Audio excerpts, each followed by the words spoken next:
everyone, my name is Rachel and I am a soon-to-be graduate of Arcadia University's MFA program in creative writing.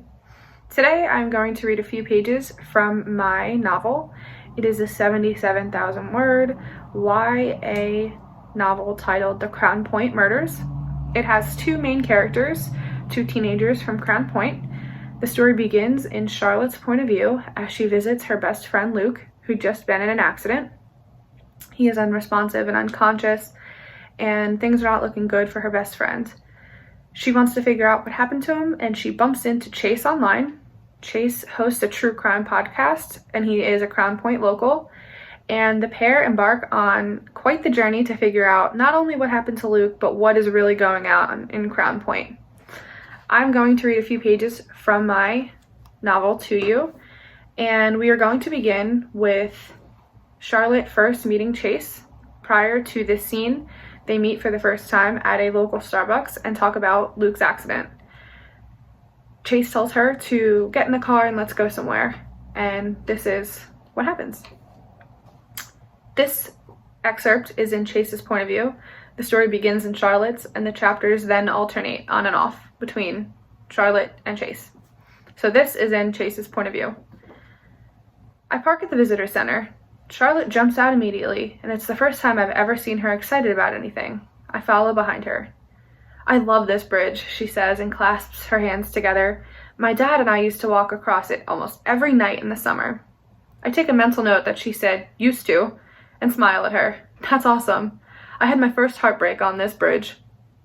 Charlotte laughs out loud. It's a hearty laugh that splits her face, making her entire body glow.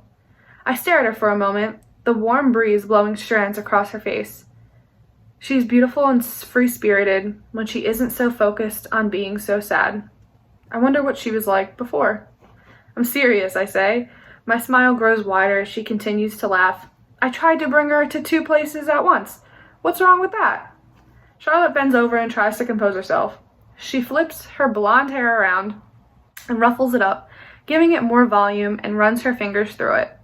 "You are so unoriginal," she says and twists it into a knot on the top of her head.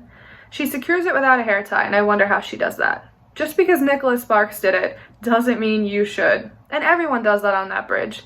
You should have done something cool, like take her jet skiing out on the lake. I roll my eyes and pretend to be offended. "Oh, sorry. I didn't know you were the fun police." For some reason, this makes her smile falter, and I regret opening my big mouth. Fun and wild Charlotte was nice. "I used to be fun," she says, and hugs herself.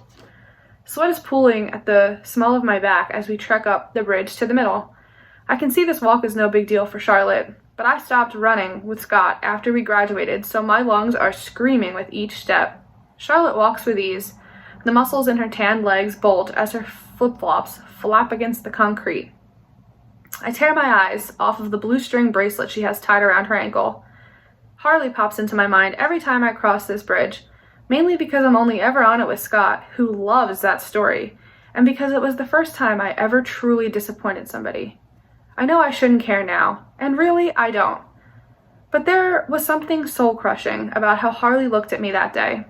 Like she expected so much more out of me than some cheesy date that's been done before. I was only 15, so I didn't know anything about women, and from the look on Charlotte's face after my comment, maybe I still haven't learned. We make it to the middle and I stop abruptly. Charlotte gives me a puzzled look and I smile at her. "I want you to scream as loud as you can," I tell her and open my arms up to the lake. Lake Champlain is a massive body of water with the Adirondack Mountains in the background, making it seem like the entire universe is right here in New York. Out on the lake, when you turn the engine off of a jet ski or a boat, the peacefulness of being on the open water is addicting.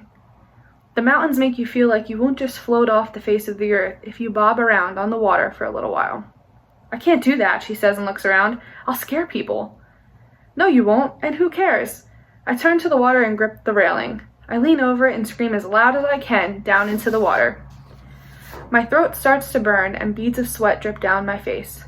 I try to see if they splash in the water, but it's impossible and I feel like my organs are going to fall out of my throat.